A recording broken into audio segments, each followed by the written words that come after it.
উমরে ফারুক সালাত শুরু করলেন, ফজরের সালাত, আল্লাহু আকবার। In the meantime Abu Lulu এই খঞ্জর নিয়ে উমরে ফারুকের বুকের মধ্যে 3টা স্টেবিং করলেন। একটা মারলেন নাভির নিচে, মারার সাথে সাথে পাকস্থলী কেটে গেল। আরেকটা মারলেন পাজরে, পাজর ছিঁড়ে গেল। 3টা মারার পরে উমরে ফারুক বললেন, কাতালানি আল কাল, এক কুকুর আমাকে মেরে ফেলেছে। পেছন থেকে এক সাহাবীকে টান মেরে সামনের দিকে নিয়ে গেলেন, তুমি নামাজের ইমামতি করাও। আর ওমরে ফারুককে বাকিরা ধরাধরি করে পেছনে নিতে আরম্ভ করলেন। আর এই আত্মাই আক্রমণ যে করেছে সে কাতারের মাঝখান দিয়ে যেতে আরম্ভ করলো আর 2 দিকে ছুরি মারতে আরম্ভ করলো। 13 জন সাহাবীর গায়ে ছুরি মেরেছে, 7 জন সাহাবা স্পট ডেথ, জায়গায় মৃত্যু। এই ভয়ঙ্কর অবস্থা দেখে এক সাহাবী বুরনুস, এক ধরনের জুব্বা আছে মাথাওয়ালা, অনেকে জ্যাকেট পরছেন না এরকম মাথাওয়ালা, লম্বা জুব্বা আছে আরবরা শীতে পরে মাথাওয়ালা, এই মাথাওয়ালা জুব্বা বের করে এক সাহাবী জালের মতো তার দিকে উড়ায় মারল। ওই বুরনুসের মধ্যে পেঁচিয়ে আবু লুলু মাটিতে পড়ে গেল আর সুইসাইড করে ফেলল, নিজের বুকে নিজে মেরে আত্মহত্যা। যেই সাহাবীকে ইমামতির জন্য দাঁড় করালেন, উনি ছোট্ট সূরা দিয়ে প্রথম রাকাতে সূরা আল কাউসার, দ্বিতীয় রাকাতে সূরাতুল ইখলাস দিয়ে নামাজ শেষ। উমরে ফারুক বেহুশ। উমরে ফারুক কি বেহুশ। সবাই কান্নাকাটি করতেছে, সবাই দেখতে গেলেন, এখন হুঁশ ফিরে না। মুখের মধ্যে মুখ খুলে রাষ্ট্রের চিকিৎসক মুখের মধ্যে দুধ দিলেন, ওই নাভি দিয়ে দুধ বের হয়ে যায়, পাকস্থলী কেটে ওখান দিয়ে দুধ বের হয়ে যাচ্ছে। তারা বললো ওনারে বাঁচানো সম্ভব না, দেখেন হুঁশ ফিরে কিনা। হুঁশ ফিরলে ওনার পরে কে আমির হবে, উনি যেন প্যানেল ঠিক করে দিয়ে যায়। সবাই তাকিয়েছে ওমরে ফারুকের চোখের দিকে। আল্লাহর মেহেরবানিতে ঘন্টা খানিক পরে উনি চোখ খুললেন। চোখ খোলার পরেই বলেন নাই, ও মা আমি মরে যাই। চোখ খোলার পরে উনি বলেন নাই, কে মারলো আমারে। চোখ খোলার পরে উনি বলেন নাই, আমার পরে নেতা কে হবে। চোখ খোলার পরে সর্বপ্রথম কথাটি ছিল, আসল্লান নাস, আমার নেতৃত্বে যে ফজরের নামাজটা শুরু হয়েছিল এটাকে ঠিকমতো তোরা পড়েছিলি? আমার নেতৃত্বে যে ফজরের জামাত শুরু হয়েছিল সেটা ঠিকঠাক মতো সমাপ্ত হয়েছিল কিনা আগে বল। আসল্লান নাস, নামাজটা হয়েছে কিনা বল। সুবহানাল্লাহ বলতে পারলেন না? This is Umar, hour super hero. নেতা অনেকগুলো লাগে না, এরকম নেতা একটাই যথেষ্ট যে গোটা বিশ্বকে কাঁপায় দিতে পারে। চিল্লায় বলো ঠিক কিনা। বিশ্বনবী মক্কায় বসে বসে তাহাজ্জুদের সালাত পড়ে আল্লাহর কাছে দোয়া করলেন, আল্লাহুম্মা আইজ্জাল ইসলাম বিআহাব্বির রাজুলাইনি ইলাইক। ও আল্লাহ, 2 জন লোকের নাম বলবো, 2 জনের দরকার নেই, এই 2 জনের একজনকে আপনি ইসলামের সুশীতল ছায়া তোলে এনে ইসলামকে বিজয় দান করে দেন। মুহূর্তের মধ্যে দোয়াটা কবুল করে নিয়েছে কে? বিশ্বনবী বললেন, আল্লাহ 2 জনের নাম বলবো আজকের দোয়ায়। আবি জাহাল ইবনে হিশাম, হয়তো হিশামের বেটা আবু জাহেলকে আপনি ইসলামের ভিতরে নিয়ে আসেন, কিংবা ওমর ইবনুল খাত্তাব, খাত্তাবের বেটা ওমরকে আপনি ইসলামের ছায়া তোলে নিয়ে আসেন। ওমরে ফারুকের জন্য দোয়াটা কবুল করে নিয়েছে কে? মক্কার যে অবস্থা, আল্লাহর হাবিব সাল্লাল্লাহু আলাইহি ওয়াসাল্লাম বুঝলেন মক্কার এই 2 জনের একজন যদি আমার সাথে না থাকে তাহলে মক্কায় দাওয়াতি কাজ চালিয়ে যাওয়া যাবে। আল্লাহরে বললেন, আল্লাহ বেশি চাই না, এই 2 জনের একজন, হয় আবু জাহেল নয় ওমর, হয় আবু জাহেল নয় ওমর। বিশ্বনবী যখন দোয়া করলেন, এই দোয়ার একটা ইমানি ধাক্কা, নুরানি ধাক্কা সাইয়েদনা ওমরে ফারুকের হৃদয়কে স্পর্শ করে ফেলল। দোয়া ইজ লাইক এ মিসাইল। এই যে আমরা দোয়া করি, এটা মিসাইলের মতো। যুদ্ধে মিসাইল হামলা করে না? মিসাইল হামলা করার পরে এই মিসাইল লক্ষ্য বস্তুতে যে ভেদ করে, ঠিক কিনা? তেমনি দোয়ার মতো যদি আপনি দোয়া করতে পারেন, আপনি যেই জন্য দোয়া করেছেন ঠিক ওই জায়গায় যে আপনার দোয়া স্পর্শ করে। সুবহানাল্লাহ পড়বেন না? বিশ্বনবীর দোয়ার মাধ্যমে প্রথমে সাইয়েদনা ওমর ফারুকের হৃদয়ে এক ধাক্কা লাগলো। 2 নম্বরে রব্বুল আলামিন সূরাতুল হাক্কা দিয়ে ওমর ফারুকের হৃদয়ের মধ্যে দিলেন এক ধাক্কা। পড়েন আল্লাহু আকবার। কোরআনের ভেতরে সূরাতুল হাক্কা নামে একটা সূরা আছে না নাই? আল হাক্কাতু মাল হাক্কা ওয়া মা আদরাকা মাল হাক্কা। পড়েন আল্লাহু আকবার। বিশ্বনবী যখন দোয়া করলেন, ওই দোয়া যখন সাইয়েদনা ওমরে ফারুকের হৃদয়ে স্পর্শ করলো, সাইয়েদনা ওমরে ফারুক সব সময় বিশ্বনবীরে ফলো করতে আরম্ভ করলেন। বিশ্বনবী ডানে গেলে লুকিয়ে লুকিয়ে ওমর ফারুক ডানে যায়, বিশ্বনবী বায়ে গেলে লুকিয়ে লুকিয়ে ওমরে ফারুক বায়ে যায়। বিশ্বনবী একবার মসজিদুল হারামে যে নামাজ পড়তে শুরু করলেন, ওমরে ফারুক তখন বিশ্বনবীর পিছু পিছু ছদ্মবেশে পেছন থেকে যে বিশ্বনবী কিভাবে নামাজ পড়ে দেখতে শুরু করলেন। বিশ্বনবী ইন দা মিন টাইম এশার নামাজে আল হাক্কাতুমাল হাক্কা তেলাওয়াত শুরু করে দিলেন। আল হাক্কাতুমাল হাক্কা তেলাওয়াত শুরু করে দিলেন। তেলাওয়াত করতে করতে বিশ্বনবী যখন তেলাওয়াত করতেছে, ওমরে ফারুক এরকম দুলতেছে আর মজা পাচ্ছে। ওমিয়া বিশ্বনবীর কণ্ঠ বুঝি আমার মতো কণ্ঠ, আপনার মতো কণ্ঠ, আহমদ বিন ইউসুফের কণ্ঠ, আব্দুল বাসিতের কণ্ঠ না? বিশ্বনবীর গলায় যে কি সুরের ঝংকার আল্লাহ দিয়েছেন, কি সুরের লহরি আল্লাহ দিয়েছেন, একবার যে শুনতো পাগল হয়ে যেত। আল্লাহু আকবার। বিশ্বনবী সূরা হাক্কা মন্ত্রমুগ্ধ তেলাওয়াতে, মন্ত্রমুগ্ধ সুর দিয়ে, মন্ত্রমুগ্ধ কণ্ঠ দিয়ে তেলাওয়াত করতে লাগলেন। এশার সালাতে ওমরে ফারুক তুলতে লাগলেন। ওমরে ফারুক যত শুনেন অবাক হয়ে যায়, যত শুনেন অবাক হয়ে যায়, যতই শুনে অবাক। কিরে? কারণ তিনি আরবি ভাষা বুঝতেন। এত সুন্দর শব্দের গাঁথুনি, এত প্রাঞ্জল বর্ণনা, এত সুন্দর অন্তমিল, এটা কবিতা না হয়ে পারে না। উনি মনে মনে ভাবলেন এটা মনে হয় কবিতা। It might be poem, it could be poem. Muhammad মনে হয় কবি হয়ে গেছে, তার কাব্য প্রতিভা দিয়ে সে এটা বানিয়েছে। তা না হলে এত সুন্দর কথা, এটা কবিতা না হয়ে পারে। ইন দ্য মিন টাইম বিশ্বনবী কিন্তু দেখতেছে না যে পেছনে ওমর। বিশ্বনবী তেলাওয়াত করছিলেন। ইন দ্য মিন টাইম বিশ্বনবী পড়ছিলেন ওমা হুয়া বিকাউলি শাইরিন কলিলাম মা তুমিনুন। এই আয়াতের অর্থ হলো এটা কোনো কবির কথা নয়, খুব অল্প সংখ্যক লোকই তোমরা ঈমান আনো। সুবহানাল্লাহ পড়েন। এটাকে বলে কোইন্সিডেন্ট। কোইন্সিডেন্ট হুট করে অনেক সময় মিলে যায়, যায় কি যায় না? আপনি একজনের কথা ভাবতেছেন ভাবতেছেন, বাজারে গেলেন, বাজারে যেই দেখেন ওই লোকটা দাঁড়ায় আছে, এরকম হয় কি হয় না? কোইন্সিডেন্ট। ওমরে ফারুক মনে মনে যেটা ভাবতেছে ওই কথা দিয়ে বিশ্বনবী তেলাওয়াত করতেছে। আল্লাহু আকবার।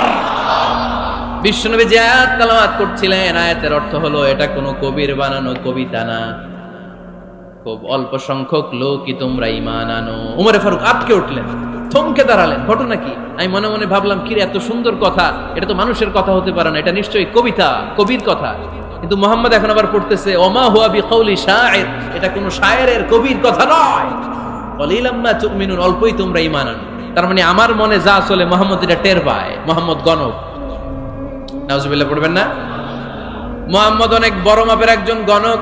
মানুষের হৃদয়ে কি চলে, মনে মনে কি ভাবে, মুহাম্মদ না দেখেও বলে দিতে পারে। ইন দা মিন টাইম বিশ্বনবী পরের আয়াতে পড়লেন ওয়ালা বিকাউলি কাহিনিন কলিলাম মা তাযাক্কারুন। এই আয়াতের অর্থ হলো এটা কোনো গণকের বানানো গণনা নয়, খুব অল্প সংখ্যক লোকই তোমরা উপদেশ হিসেবে এটাকে মানো। সুবহানাল্লাহ পড়েন। এবার আর ওমরে ফারুকের সহ্য হয় না, কি আজীব তামাশা। প্রথমে মনে করলাম কবিতা, মোহাম্মদ কয় কবি না, সে কবি না, এটা কবিতা না। তারপরে ভাবলাম সে গণক, সে আয়াত পরে পরে বলে দিল এটা গণনা নয়, তাহলে এটা কি? এটা কি কবিতাও না, গণনাও না, তাহলে এটা কি? বিশ্বনবী তখন বললেন তানজিলুম মির রাব্বিল আলামিন। সুবহানাল্লাহ পড়েন। পরের আয়াত ছিল তানজিলুম মির রাব্বিল আলামিন। এটা দুনিয়ার কোনো কবির বানানো কবিতা না, এটা কোনো গণকের গণনা না, এটা কোনো সাহিত্যিকের বানানো সাহিত্য নয়, এটা মহাবিশ্বের পরিচালক রব্বুল আলামিনের কাছ থেকে পাঠানো কিতাব কোরআন। সূরা হাক্কার ধাক্কায় ওমরে ফারুক কাইত। প্রথমে ধাক্কাটা লাগলো যে দোয়া। বিশ্বনবী তাহাজ্জুদে কেঁদে দোয়া করলেন, আল্লাহ হয় আবু জাহেলের দিবা নাইলে ওমরে দিবা। ওই দোয়া ওমরে ফারুকের হৃদয়ে ছোঁয়া লেগেছে।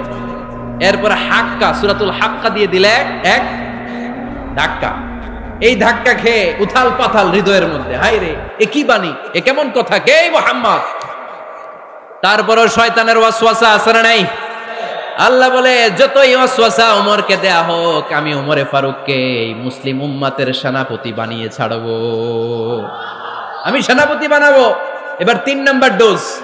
ডাক্তারের কাছে গেলে প্রথমে দেখবেন সিম্পল ডোজ দেয়, নরমাল ওষুধ, এটাতে কাজ না হলে ডোজ বাড়ায়, একেবারে কাজ না হলে অ্যান্টিবায়োটিক মারে, আছে না নাই?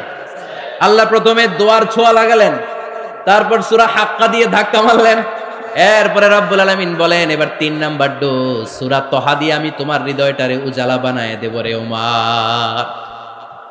শয়তান ওদিক দিয়ে ওয়াসওয়াসা, খেলা দুই দিক থেকে চলতেছে। আল্লাহ তাআলা হেদায়েতের রাস্তায় টানছে, শয়তান জাহান্নামের দিকে টানছে।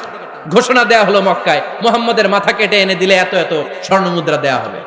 ওমরে ফারুক রাজি হয়ে গেলেন। নাঙ্গা তলোয়ার নিয়ে বিশ্বনবীর মাথা কাটার জন্য ছুটলেন। নাউজুবিল্লাহ পড়বেন না? বনু জাহরা গোত্রের এক লোক বলে, আইনা ইয়া ওমর, কই যাও? মুহাম্মদের মাথা কাটতে যাই। আরে মুহাম্মদের মাথা কাটতে যাও? তোমার বোন ফাতিমা বিনতে খাত্তাব আর তোমার বোন জামাই সাঈদ কদ সাবা, এরা তো ধর্ম ত্যাগ করে ফেলছে। এটা তো আমাদের ধর্ম ত্যাগ করে মুহাম্মদের ফলোয়ার হয়ে গেছে। আগে ওমর ঘর সামলাও, পরে মুহাম্মদের মাথা কাটতে যেও। ওমরে ফারুক অবাক হয়ে গেলেন। তলোয়ার নিয়ে বিশ্বনবীর দিকে না যেয়ে নিজের বাড়ির দিকে চলে গেলেন। বিশ্বনবীর আপন বোন ফাতিমা বিনতে খাত্তাব, বোন জামাই সাঈদ আর খাব্বাব রাদিয়াল্লাহু তাআলা আনহু তিনজন মিলে সূরা তাহা তেলাওয়াত করছিলেন। পড়েন সুবহানাল্লাহ। মক্কায় লুকিয়ে লুকিয়ে দাওয়াত হতো। খাব্বাব রাদিয়াল্লাহু তাআলা আনহু একটা চামড়ার ফলকের মধ্যে সূরা তাহার কয়েকটা আয়াত এনে ওমরে ফারুকের বোন আর বোন জামাইকে শিক্ষা দিচ্ছে, ট্রেনিং দিচ্ছে। সুবহানাল্লাহ পড়েন। লুকিয়ে লুকিয়ে ওমরে ফারুক যখন ঘরে চলে আসলেন, এরা তটস্থ হয়ে গেল। সাইয়েদনা খাব্বাব বিছানার তলায় লুকিয়ে গেলেন। ওমরে ফারুক বললেন, দরজা খোলো। ফাতিমা বিনতে খাত্তাব দরজা খোলার পরে নির্মম ভাবে সাইয়েদনা ওমর রাদিয়াল্লাহু তাআলা আনহু বোনের গায়ে আঘাত শুরু করে দিল। বোন জামাইকে আহত করতে শুরু করলো আর বলতে শুরু করলো, তোরা পাগল হলি কেন? কি আছে ওই মুহাম্মাদের মধ্যে? কি জাদু নিয়ে এসেছে?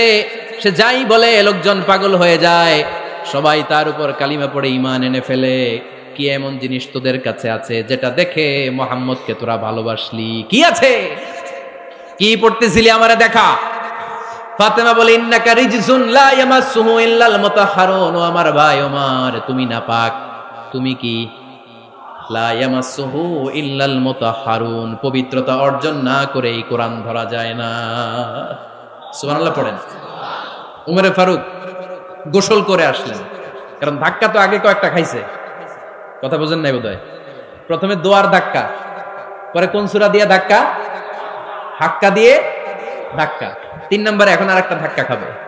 গোসল করে আসলেন। ফাতিমা বিনতে খাত্তাব বললেন, গোসল যখন করে এসেছেন, এই নেন। উমরে ফারুক এবার চামড়ার কাপড়ের মধ্যে সূরা তাহার প্রথম আয়াতের দিকে নজর করলেন। নজর করেই কোরআনের প্রেমে পড়ে গেলেন। পড়েন সুবহানাল্লাহ। ওমর ফারুক পড়তে আরম্ভ করলেন, তাহা মা আনজালনা আলাইকাল কুরআনা লিতাশকা ইল্লা তাযকিরাতান লিমান ইয়াখশা তানজিলাম মিম্মান খালাকাল আরদা ওয়াস সামাওয়াতিল উলা। সুবহানাল্লাহ পড়েন। উনি পড়তে আরম্ভ করলেন, তাহা মা আনজালনা আলাইকাল কুরআনা লিতাশকা, এই কোরআনকে আমি তোমাদের হতভাগ্য জাতি হিসেবে দুনিয়ায় থাকার জন্য পাঠাই নাই। এটা রব্বুল আলামিনের পক্ষ থেকে এসেছে। যারা রবকে ভয় করে তাদের জন্য আছে উপদেশ। যিনি আকাশ বানিয়েছেন, জমিন বানিয়েছেন, ওই আল্লাহ তাআলা নিজেই এই কোরআন পাঠিয়েছে। আওয়াজ করে পড়তে হবে, আল্লাহু আকবার। উনি খুব ভালো আরবি জানতেন। সূরা তাহা পড়ার পরে আর ধৈর্য ধারণ করতে পারে না। ওমর ফারুক ছোট্ট বাচ্চার মতো কান্না শুরু করে দিলেন, আল্লাহু আকবার। সূরা তাহাটা হাতে নিয়ে, তলোয়ারটা হাতে নিয়ে বিশ্বনবীর দিকে ছুটতে আরম্ভ করলেন। আইনা মুহাম্মদ, কোথায় মুহাম্মদ? তোমরা আমাকে মুহাম্মাদের কাছে নিয়ে চলো। বিশ্বনবী তখন সাফা পাহাড়ের পাদদেশে দারুল আরকাম ইবনে আলকামের ঘরে লুকিয়ে লুকিয়ে কোরআনের দাওয়াত দিতেন। ওমর ফারুককে পাগলের মতো ছুটে আসতে দেখে বিশ্বনবীর চাচা হামজা ইবনে আব্দুল মুত্তালিব বলল, নবী আপনি পালান। ওই যে খাত্তাবের বেটা ওমর আপনাকে অপমান করার জন্য, আক্রমণ করার জন্য তেরে এসেছে। সাহাবীরা বললেন, নবী আপনি পালিয়ে যান, আমরা সামাল দেব। বিশ্বনবী বললেন, না আমি পালাবো না, বরং তোমরা সরে যাও। ওমর ইবনুল খাত্তাবকে আমার দরবার পর্যন্ত আসতে দাও। আমার তো মনে হচ্ছে ওই যে তাহাজ্জুদের নামাজ শেষে চোখের পানি ছেড়ে যে আমি আল্লাহর কাছে দোয়া করেছি, আজকে আমার ওই দোয়াটা কবুল হতে শুরু করেছে। আমার তো মনে হচ্ছে আমার দোয়া কবুল হবে, আসতে দাও। ওমর ফারুক এসে বললেন, আশহাদু আল্লা ইলাহা ইল্লাল্লাহ ওয়া আশহাদু আন্না মুহাম্মাদান আবদুহু ওয়া রাসূলুহু, আমি সাক্ষ্য দিলাম আল্লাহ ছাড়া কোনো ইলাহা নাই, নিশ্চয় আপনি আল্লাহর প্রেরিত বান্দা এবং রাসূল। পড়েন সুবহানাল্লাহ। ওমরে ফারুক যখন কালিমা শাহাদা পড়ে মুসলমান হয়ে বিশ্বনবীর হাতে হাত রাখলেন, মুসলিম সাহাবীদের মধ্যে খুশি আর আনন্দের বন্যা বয়ে গেল। মুসলিম হাতে গোনা সাহাবারা আল্লাহর প্রশংসা করলেন। বিশ্বনবী সাইয়েদনা ওমরে ফারুককে জড়িয়ে ধরলেন। ওমরে ফারুক এবার বিশ্বনবীরে বললেন, নবী গো, আলাসনা আলাল হক, আমরা কি সত্যের উপরে আছি নাকি আমরা ভুলের উপরে আছি? বিশ্বনবী বললেন, বালা নাহনু আলাল হক, আমরাই সত্যের উপরে আছি। সুবহানাল্লাহ পড়েন। আলাসনা আলাল হক, নবী আমরা কি সত্যের উপরে নাই? হ্যাঁ অবশ্যই ওমর, তুমি সত্যের উপরে আছো। ওমরে ফারুক বললেন, তাহলে ফাফিমাল ইখতিফা, তাহলে লুকায় লুকায় আর দাওয়াত দেব কেন? আমি তো কালিমা পড়ে ফেলছি, আসেন আমার সাথে বের হই। ফাফিমাল ইখতিফা, আর লুকায় লুকায় কেন? আসেন আমরা বাইরে বের হই।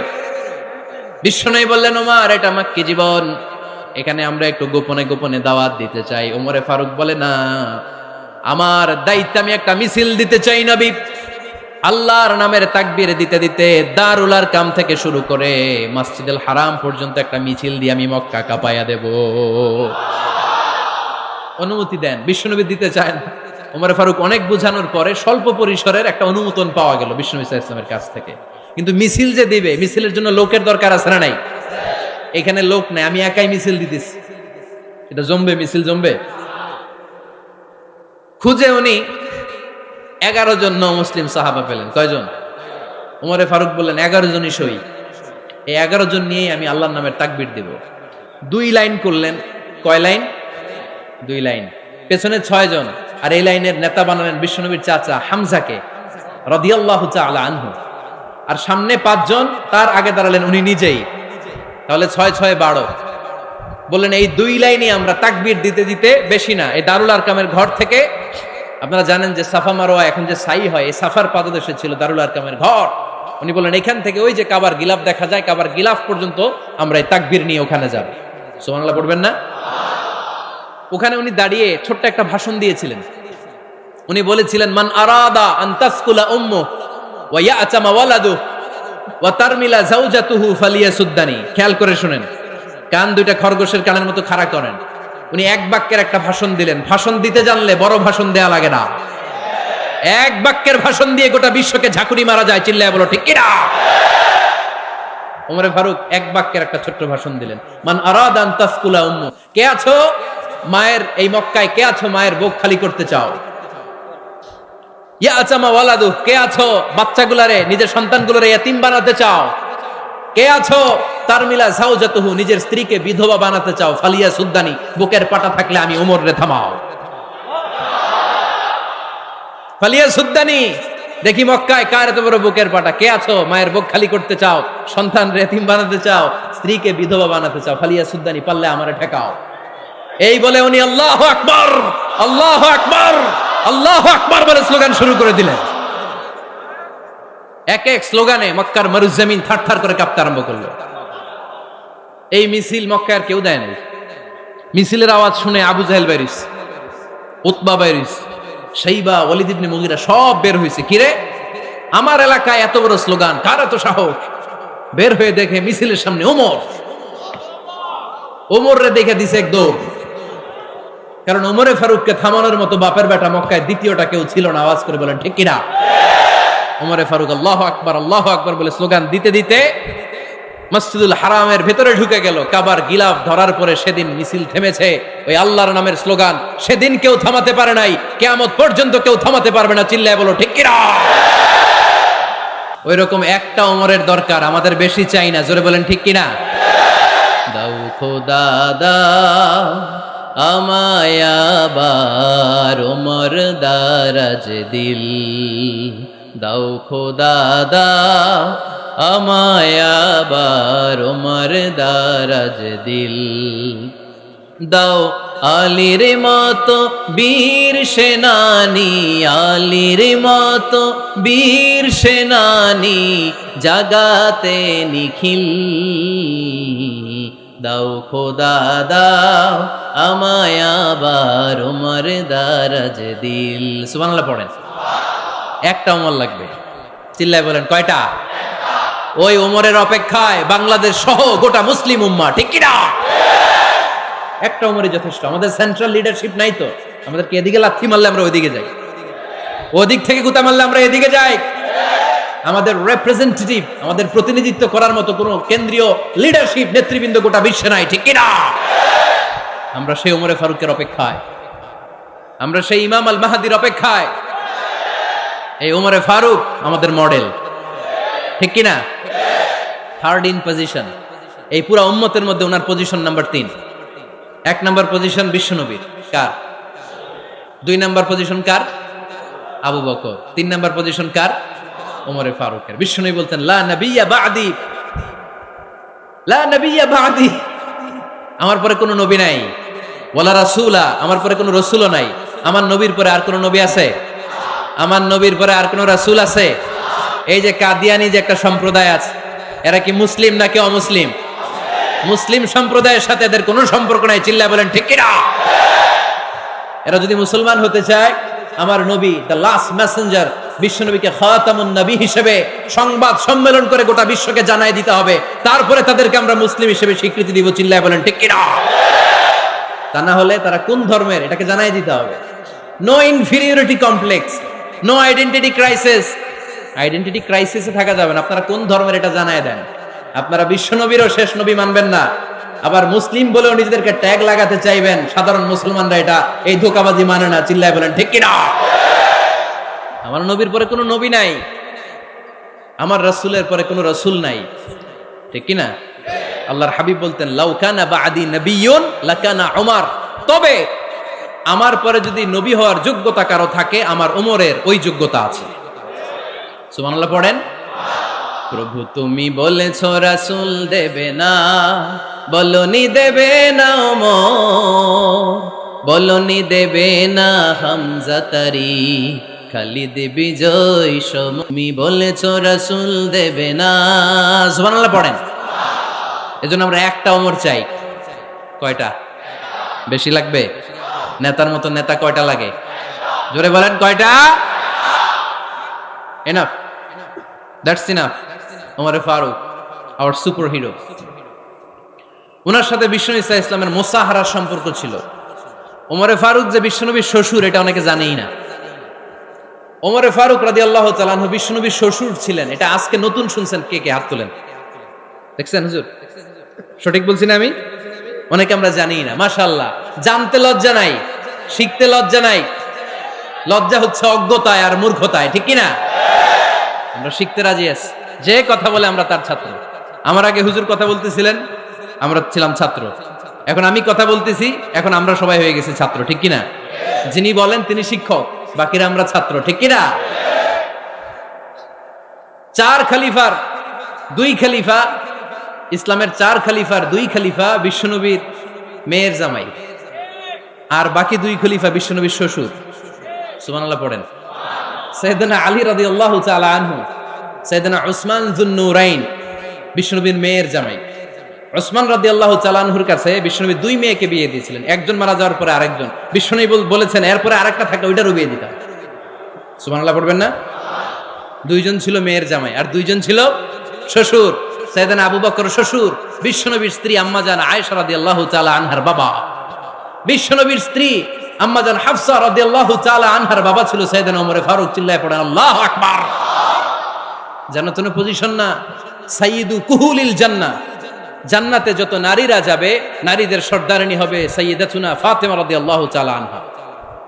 এই ফরিদপুরের যত ইয়াং স্টাররা, তোমরা যারা জান্নাতে যাবে, তোমাদের লিডার হবে সাইয়েদনা হাসান আর হুসাইন রাদিয়াল্লাহু তাআলা আনহুমা।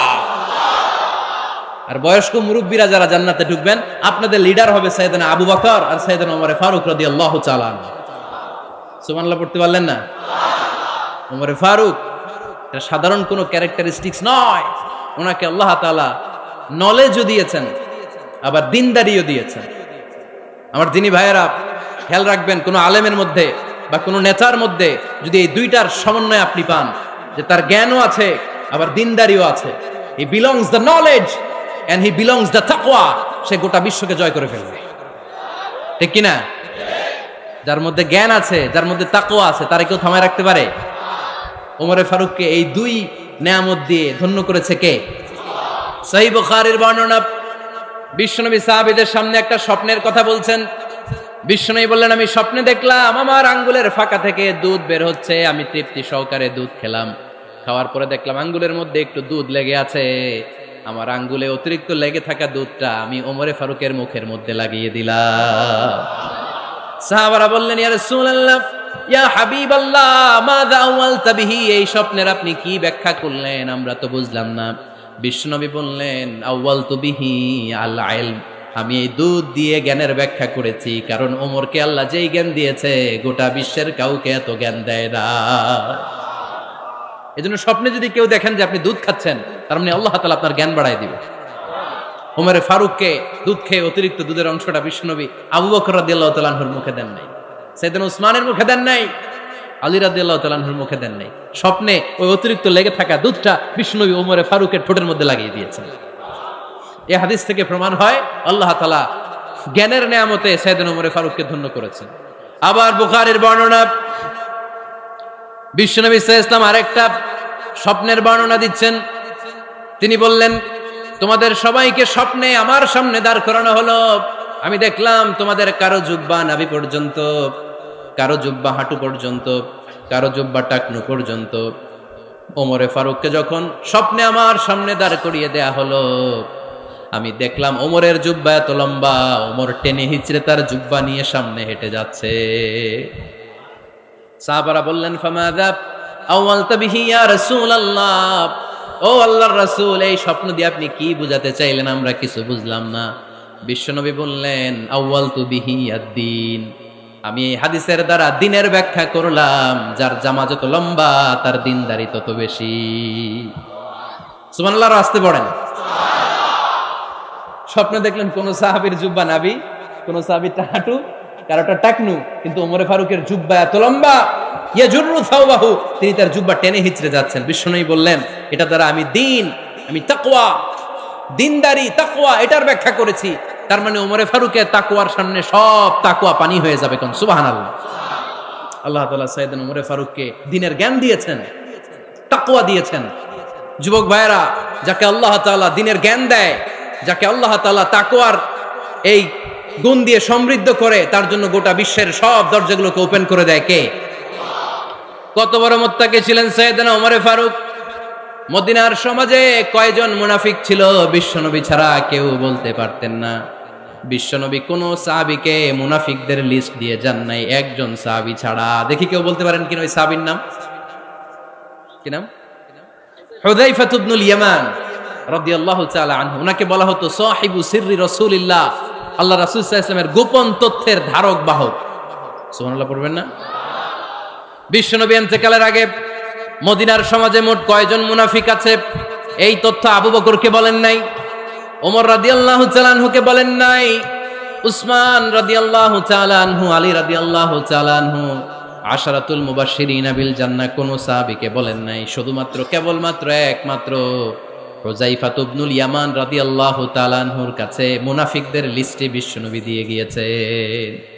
সুবহানাল্লাহ পড়েন। মদিনায় কারা কারা মুনাফিক কেউ জানতো না, হুযায়ফা ছাড়া। কে ছাড়া? নামটা আজকে মুখস্থ করেন, যাতে অন্য কোনো ওয়াজে কেউ জিজ্ঞেস করলে বলতে পারেন। মুনাফিকদের লিস্ট যে সাহাবীর কাছে বিশ্বনবী দিয়ে গিয়েছিলেন, সাহাবীর নাম কি? নাম? নামটা কেমন লাগে?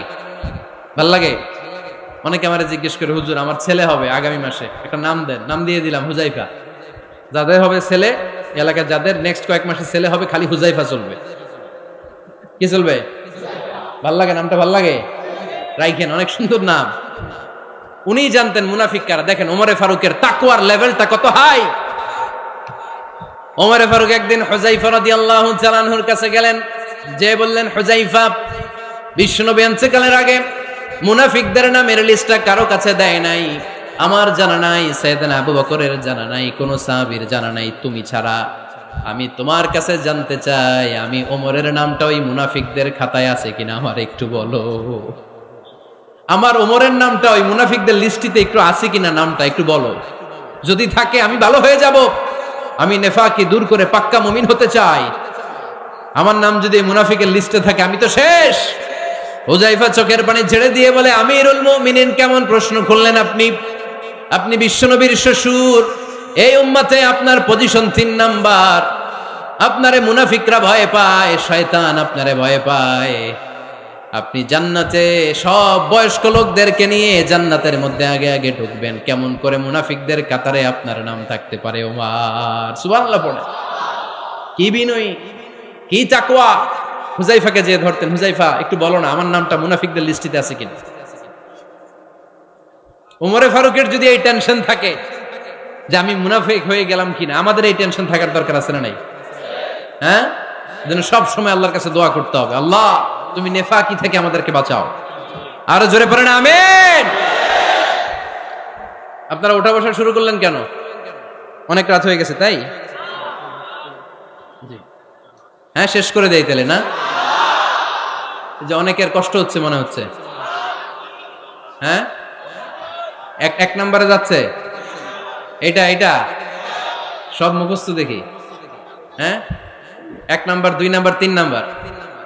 1 নাম্বার হইল পেশাবখানা, 2 নাম্বার পায়খানা, 3 নাম্বার নাকি এইটা?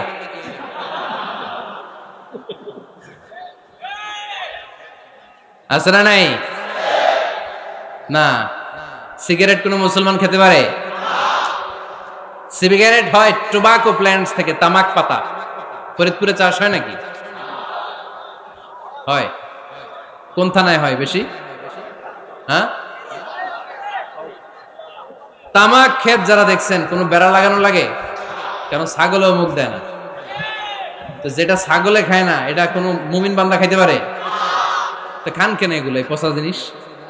হ্যাঁ, এই পৃথিবীতে বিড়ি আর সিগারেটই একমাত্র খানা যেটা টয়লেটে ঢুকে খাওয়া যায়, তাই না? পৃথিবীতে সিগারেট আর বিড়ি একমাত্র খাবার। রাগ করবেন না যারা খান, রাগ করেন না। আবার একটু কমন সেন্সটা কাজে লাগানোর জন্য, চিন্তার জন্য বলতেছি। এটাই পৃথিবীর একমাত্র খাবার যেই খাবারের গায়ে এই খাবারের বদনাম লেখা থাকে। Smoking causes cancer. ধূমপান কর্কট রোগের কারণ, ধূমপান স্বাস্থ্যের পক্ষে ক্ষতিকারক লেখা থাকে না? আচ্ছা ধরেন ফরিদপুরে একটা কোম্পানি নতুন চানাচুর বের করছে, ওই চানাচুরের গায়ে লেখা এই চানাচুর খাওয়ার 1 ঘন্টার মধ্যে বমি শুরু হবে আর ডায়রিয়া হবে। খাবেন? কি কইবেন? তুই খা। দোকানদারে কি কইবেন? তুই খা, তোর বমি হোক, তোর 14 গোষ্ঠীর ডায়রিয়া হোক, আমি টাকা দিয়ে এগুলো কিনবো না, ঠিক কি না? কারণ এই প্রোডাক্টের গায়ে এই প্রোডাক্টের বদনাম লেখা, এটা আমরা কিনবো কেন? কিন্তু সিগারেটের উপরে সিগারেটের বদনাম লেখা থাকার পরেও আমরা খাই, টয়লেটে বসে খাই। এটার মধ্যে একটা পয়জন আছে, এটাকে বলে স্লো পয়জন, নিকোটিন। এটা আপনার লাং ফুসফুসকে শেষ করে দিবে। Slow poison. সিগারেট খাওয়া অনেকটা আত্মহত্যা শামিল। বিষ খেলে সাথে সাথে মরে, সিগারেট খেলে ধুকে ধুকে মরে।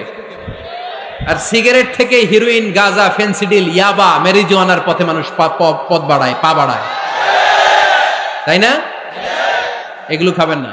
বলে চুলকুয়াইদি কুমিলা তাহলুকা, নিজেকে স্বেচ্ছায় ধ্বংসের দিকে ঠেলে দিও না। জীবনটা অনেক সুন্দর, জীবনটা অনেক রঙিন, আল্লাহর দেয় জীবনটাকে উপভোগ করার দরকার আছে না নাই?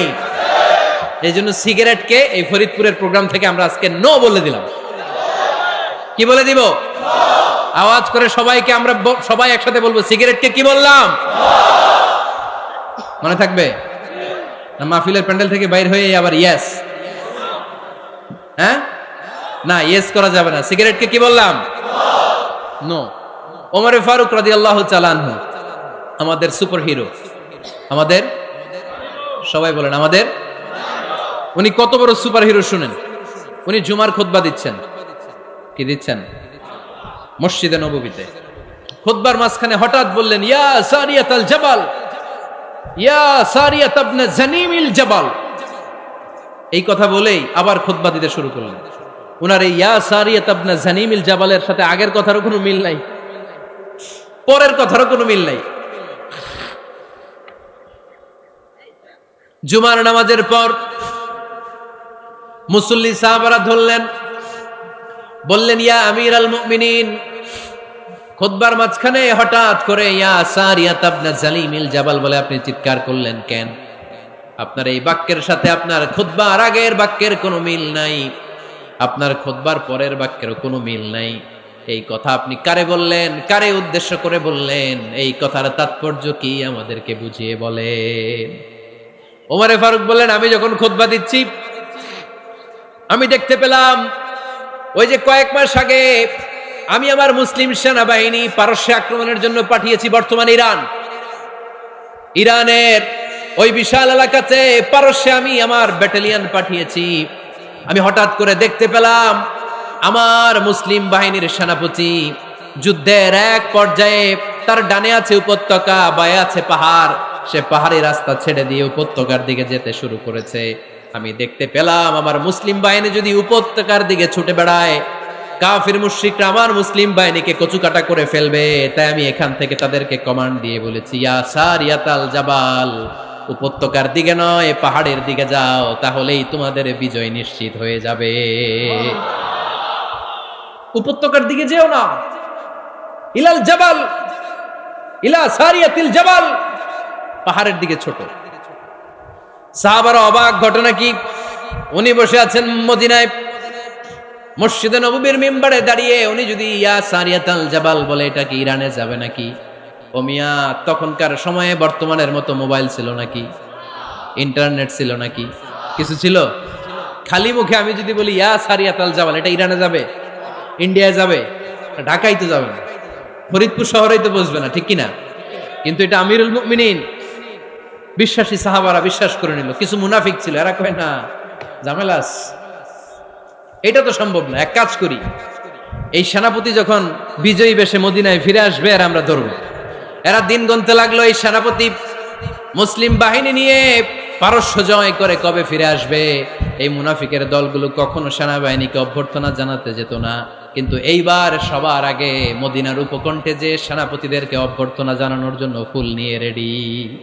ফুল নিয়ে দাঁড়ায় সেনাপতি ঢুকার সাথে সাথে ধরছে, এই সেনাপতি কোত্থেকে আসছে? কয় পারস্য জয় করে আসছে।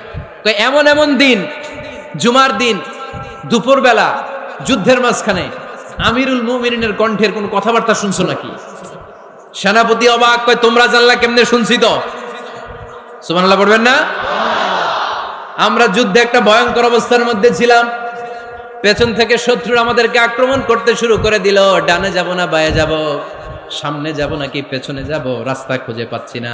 ডান দিকে ছিল আমাদের উপত্যকার রাস্তা, বাঁ দিকে ছিল পাহাড়ি পথ। আমরা সোজা পথ হবে মনে করে উপত্যকার দিকে ছুটতে আরম্ভ করলাম।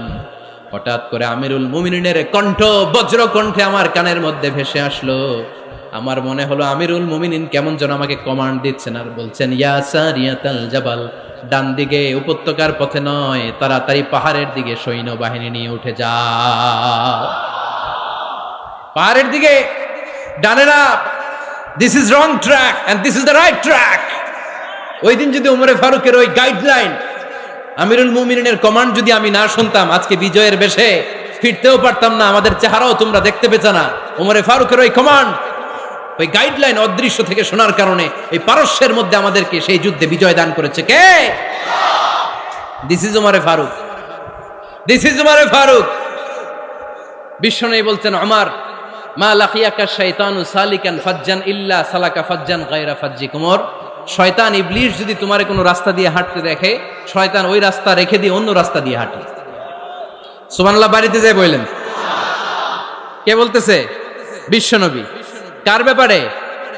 ওমরে ফারুকের ব্যাপারে। শয়তান যদি দেখে যে ওমরে ফারুক এই রাস্তা দিয়ে হাঁটতেছে, শয়তান ওই রাস্তা রেখে দিয়ে অন্য রাস্তা দিয়ে হাঁটে। সুবহানাল্লাহ পড়েন। রাত্রিবেলা আমরা আমাদের বাচ্চা ছেলে মেয়েদেরকে যখন খাওয়াই, বাচ্চারা খেতে চায় না, এরকম হয় আপনাদের ফরিদপুর এলাকায়? হ্যাঁ, এই এলাকায় হয় নাকি? খেতে চায় না বাচ্চারা, এই চকলেট দেখায়া, এই মিনা কার্টুন দেখায়া, এইটা সেইটা এগুলো সেগুলো বলে, গল্প টল্প বলে ভুলাইয়া খাওয়ানো লাগে, তাই না? তারপরও খায় না। আমারও ছোট মেয়ে আছে, খেতে চায় না, এইটা সেইটা এমনি সেমনি খাওয়ানো লাগে।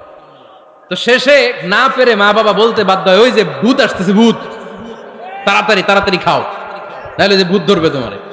ওই যে বাঘ আসতেছে, বাঘ, তাড়াতাড়ি খাইলে নাহলে বাঘে কামড়াবে। বলি না আমরা? আপনারা কি বলেন? ভূত। আর কি বলেন? হ্যাঁ হ্যাঁ, আচ্ছা, এক এক জায়গায় এক একটা আমরা বলি, ভূত আসবে, বাঘ খাবে, ভাল্লুক খাবে, তাড়াতাড়ি খাও।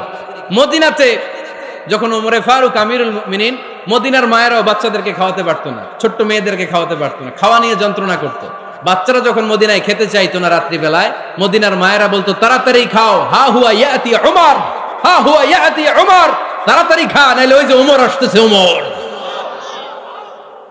This is our superhero সাইয়েদনা উমর ফারুক রাদিয়াল্লাহু তাআলা আনহু।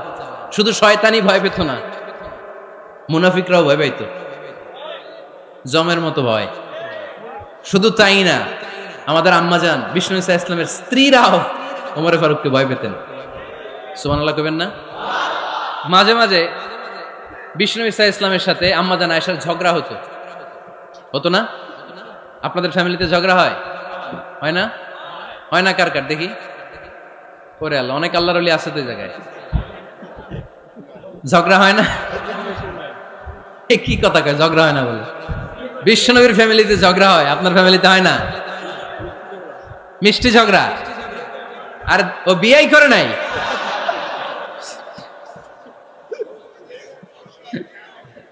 ঝগড়া তো হবেই।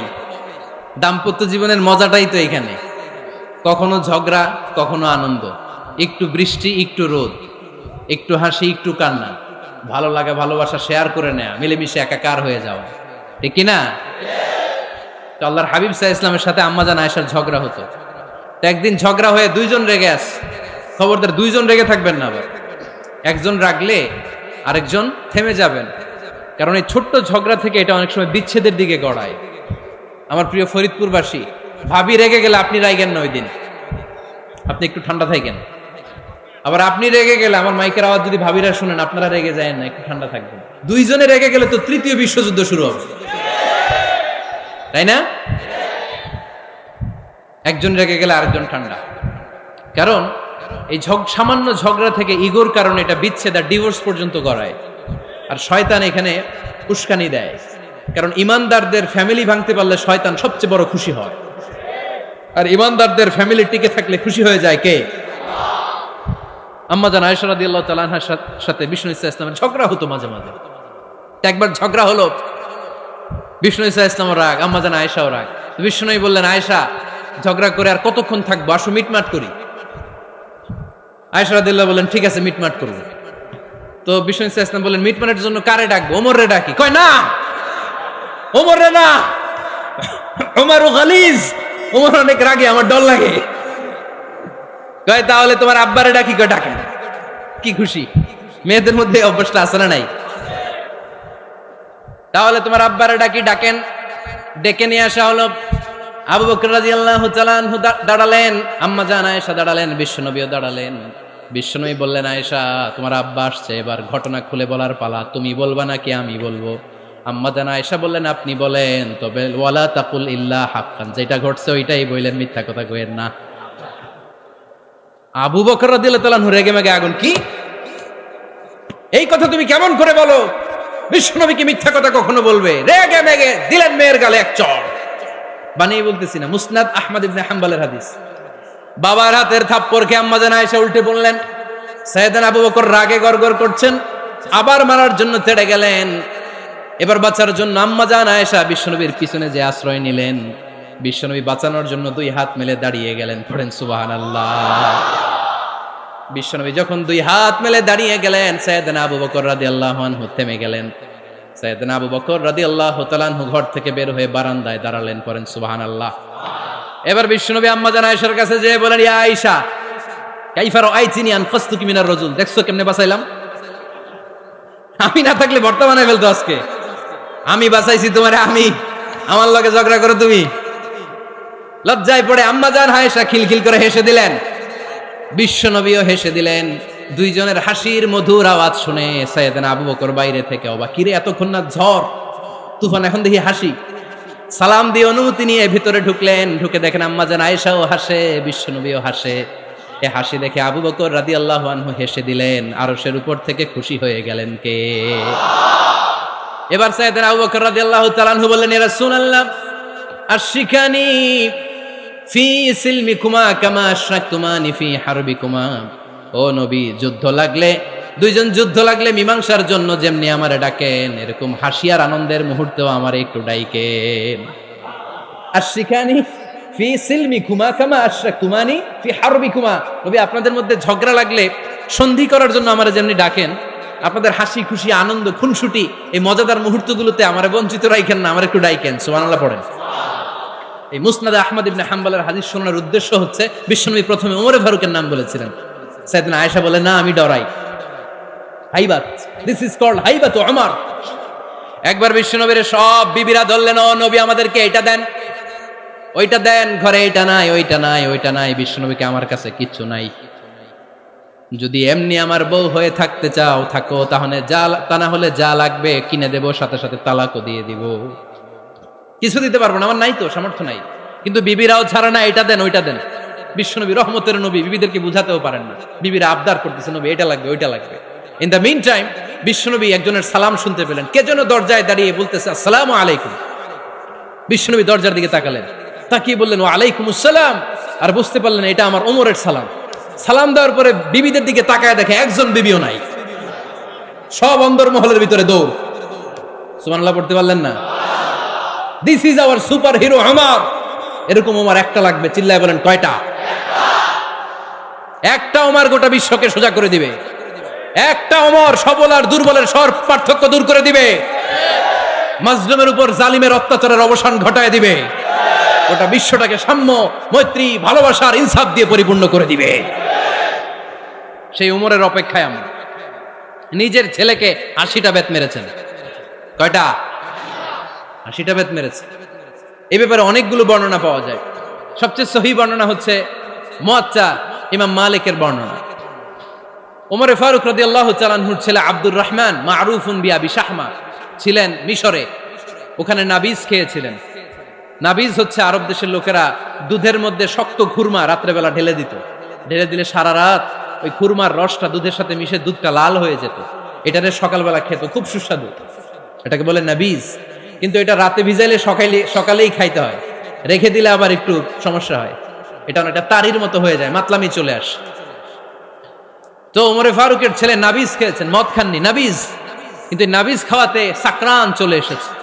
সাকরান চলে আসাতে এটা যখন প্রমাণিত হয়েছে, আমর ইবনে আস রাদিয়াল্লাহু তাআলা আনহু নাকি 80 বেত মেরেছেন মিশরে। কয় বেত? নিয়ম হচ্ছে সবার সামনে, কিন্তু সবার সামনে না মেরে একটু গোপনে মেরেছে। এই তথ্য যখন ওমরে ফারুকের কাছে এসেছে, উনি বললেন না, মারতে হবে সবার সামনে, আলাদা মারলা কেন? ও মদিনায় ফিরে আসলে আমি আবার 80টা মারব। মদিনায় ফিরে আসার পরে সাইয়েদনা ওমরে ফারুক ওই আগের 80টারে আর ধরেন নাই, নিজ হাতে আবার 80টা বেত মেরেছেন। এই বেত মারার 1 মাস পরে এই আবু শাহমা ইন্তেকাল করেছে। অনেক ঐতিহাসিক বলে এই বেতের আঘাতে মরেছে, কেউ কেউ বলেছে নিজের রোগের কারণে মরেছে। কিন্তু দিস ইজ দ্য ইনসাফ সিস্টেম অফ ওমর। নিজের ছেলে বলে ছেড়ে দেয় নাই। এখন নিজের ছেলে হইলে 7 খুন মাফ, নেতার ছেলে হইলে 10 খুন মাফ, এলাকার মোড়লের ছেলে হইলে 10 খুন মাফ। নো পার্সিয়ালিটি ইন ইসলাম। ইসলামে পার্সিয়ালিটি নাই। আপনি নেতার ছেলে হন, আপনি বিজনেস ম্যাগনেটের ছেলে হন, আপনি যেই হন না কেন, ইসলামের দৃষ্টিতে সবাই সমান। চিল্লায় বলেন ঠিক কিনা? বানু মখজুমিয়া গোত্রের এক নারী চুরিতে ধরা পড়লেন। সাহাবারা বললেন, নবী, মদিনার সবচেয়ে ভেরি প্রেস্টিজিয়াস এন্ড ডিগনিফাইড ফ্যামিলির মেয়ে, আপনি হাত কাটেন না, কারণ ইসলামের নিয়ম চুরি করলে কি কেটে দাও। বিষ্ণু বললেন, বলো কি? হাত না কাটার জন্য তোমরা আমাকে রেকমেন্ড করছো? এটা আল্লাহর আইন। পৃথিবীর কেউ রেকমেন্ড করলো শোনার ক্ষমতা আমার নাই, কারণ আইনটা দিয়েছে কে? লাউ কানাত ফাতিমাতু বিনতি মুহাম্মাদিন সারাকাত লাকাতা মুহাম্মাদুন ইয়াদাহা। আরে বনু মাকসুমিয়া মেয়ে তো দূরের কথা, আমার কলিজার টুকরা ফাতেমাও যদি আজ চুরিতে ধরা পড়তো, তার হাত কেটে দিতে আমি 1 মিনিটও দেরি করতাম না। দিস ইজ ইসলাম। এই হচ্ছে ওমরে ফারুকের মানাকিব। এরকম ওমরে ফারুক কয়টা লাগবে? আওয়াজ করে বলতে হবে, কয়টা লাগবে? একটা লাগবে। এই সাইয়েদনা ওমরে ফারুক মদিনার প্রথম চিফ জাস্টিস ছিলেন। সর্বপ্রথম উনার পরামর্শে সাইয়েদনা আবু বকর রাদিয়াল্লাহু তাআলা আনহু কোরআনকে সংকলন করেছেন। আমরা এই যে কোরআন পড়ি 30 পারা, এমদাদিয়া লাইব্রেরির 114টা সূরা, কত সুন্দর সন্নিবেশ করা হয়েছে, এখানে সাজানো হয়েছে। আল্লাহর হাবিব সাল্লাল্লাহু আলাইহি ওয়াসাল্লামের সময় কি এরকম কোরআন ছিল নাকি? ছিল না। খেজুর পাতার মধ্যে, গাছের বাকলের মধ্যে, ওটের বড় হাড্ডির মধ্যে আর পাথরের মধ্যে খোদাই করা কোরআন ছিল। সাইয়েদনা আবু বকরের সময় রাদিয়াল্লাহু তাআলা আনহুর সময় যুদ্ধ হলো। 70 জন হাফেজ সাহাবী ইন্তেকাল করলেন। সাইয়েদনা আবু বকর রাদিয়াল্লাহু তাআলা আনহুকে ডেকে ওমরে ফারুক বললেন, ও আবু বকর, এইভাবে হাফেজে কোরআন সাহাবীরা যদি দুনিয়া থেকে বিদায় হয়ে যায়, আল্লাহর কোরআনও তো বিদায় হয়ে যাবে। আমার পরামর্শ হলো আপনি সব বয়োজ্যেষ্ঠ সাহাবীদেরকে একসাথে করে কোরআনের সব কাগজগুলোকে একসাথে করে একটা নির্ধারিত কপির মধ্যে কোরআনকে সংকলন করে ফেলেন। সাইয়েদনা আবু বকর বললেন, যেটা আমার নবী করেন এটা আমি কেমনে করি? কিন্তু ওমরে ফারুক নাছোড়বান্দা বলে না, এটা করলে কোনো খারাপ হবে না, ভালোই হবে। মুসলিম উম্মার জন্য এক জায়গায় কোরআন সন্নিবেশিত থাকবে, আপনি করেন। সাইয়েদনা আবু বকর রাজি হয় না, ওমরে ফারুকও ছাড়ে না। ওমরে ফারুক বলতে বলতে বলতে বলতে এমন ভাবে সাইয়েদনা আবু বকর রাদিয়াল্লাহু তাআলা আনহুকে ধরলেন, সব শেষে সাইয়েদনা আবু বকর ওমরে ফারুকের কথায় কোরআন সংকলনে রাজি হয়ে গেলেন। পড়েন সুবহানাল্লাহ। উনি বললেন, ওমর যখন আমাকে বারবার বুঝাতে লাগলো, আল্লাহ তাআলা আমার হৃদয়টা ওমরের কথা শোনার জন্য খুলে দিলেন। আল্লাহ তাআলা কেমন যেন আমাকে ইলহাম করলেন, আবু বকর করো, এই কাজের মধ্য দিয়ে আমি আমার কোরআনকে গোটা বিশ্বে জীবিত রেখে দেব। This is Omar. এই যে আমরা হিজরি সনের যে আমরা গণনা করি, এই হিজরি সনের প্রবর্তক হচ্ছে সাইয়েদনা ওমরে ফারুক। সাইয়েদনা ওমরে ফারুক এই হিজরি সনের গণনা শুরু করেছেন। সাহাবারা বলল, আমিরুল মুমিনিন, খ্রিস্টানদের ঈসাই সন আছে, আমাদের মুসলমানদের কোনো সন নাই। আমাদের একটা সন থাকলে আমাদের জিজিয়া নিতে, আমাদের যাকাতের টাকা উত্তোলন করতে অনেক সুবিধা হবে। ওমর ফারুক বললেন, তাহলে কোন সালকে হিজরি, কোন সালকে মুসলিম সাল হিসেবে আমরা ঘোষণা দিতে পারি? একজন বলল, আমার নবী যেই সালে জন্মগ্রহণ করেছেন ওই সালে। ওমর ফারুক বললেন, না, আমার নবীর জন্ম আমাদের জন্য খুশির দিন, কিন্তু এটা আমাদের জন্য প্রেরণা নয়, প্রেরণা নবীর কাজে, ঠিক কিনা? আরো কিছু সাহাবারা বলল, তাহলে যেই সালে আমার নবী ইন্তেকাল করেছে ওইটারে প্রথম সাল ধরেন। ওমর ফারুক বললেন, না, যেদিন তিনি ইন্তেকাল করেছেন এটা আমাদের দুঃখের দিন, এটা আমাদের প্রেরণা নয়। আমাদের প্রেরণা হচ্ছে বিশ্বনবীর ত্যাগ, তিতিক্ষা আর কাজের মধ্য দিয়ে। জোরে কোন ঠিক কিনা? ওমর ফারুক বললেন, যেদিন বিশ্বনবী ইসলাম রক্ষায় নিজের মাতৃভূমি ছেড়ে মক্কা থেকে মদিনায় গিয়েছেন, ওই দিনটাকে হিজরি প্রথম দিন ধরে আমরা হিজরি সাল গণনা করে শুরু করে দেব। ওইটাই হচ্ছে হিজরি সন। সেখান থেকে হিজরি সনের প্রবর্তন করেছেন সাইয়েদনা ওমর ফারুক রাদিয়াল্লাহু তাআলা আনহু। এই যে স্টেট গভর্নমেন্ট, এই যে প্রিজন, জেলখানা, ক্যান্টনমেন্ট, সচিবালয়, গণভবন, বঙ্গভবন, মুক্তিযোদ্ধাদের ভাতা, রাষ্ট্রীয় ভাতা, এই সব নিয়ম কানুন সাইয়েদনা ওমর ফারুক তার রাষ্ট্রীয় আমলে তিনি নিজে করেছেন। চিল্লায় পড়েন আল্লাহু আকবার। মুসলমানদের আলাদা কারেন্সি, নিজস্ব মুদ্রা ব্যবস্থা নিজে চালু করেছেন। সৈনিকদের মধ্যে যারা বিবাহিত, প্রতি 6 মাস অন্তর অন্তর 1 মাসের ছুটি কাটাতে তারা ফিরে আসবে, সাইয়েদনা ওমর ফারুক চালু করেছেন। চিল্লায় আওয়াজ করে পড়েন আল্লাহু আকবার। এই যে আমরা 20 রাকাত সালাতুত তারাবি পড়ি রমাদানে, পড়েন না আপনারা? এটা সাইয়েদনা ওমর ফারুক চালু করেছে। সুবহানাল্লাহ পড়তে পারলেন না? কোরআনে মোট 22টা আয়াত আছে যেখানে সাহাবারা ইনডিসিশনে ভুগছিলেন। বিশ্বনবীর মত একটা, ওমর ফারুকের মত আর একটা। এই 22 জায়গায় আল্লাহ তাআলা বিশ্বনবীর মতের পক্ষে আয়াত নাজিল না করে ওমর ফারুকের মতের পক্ষে কোরআনের আয়াত নাজিল করেছেন। আওয়াজ করে পড়েন আল্লাহু আকবার। এদিকে উঠলেন কেন আপনারা? যারা উঠছেন আমার দিকে তাকান।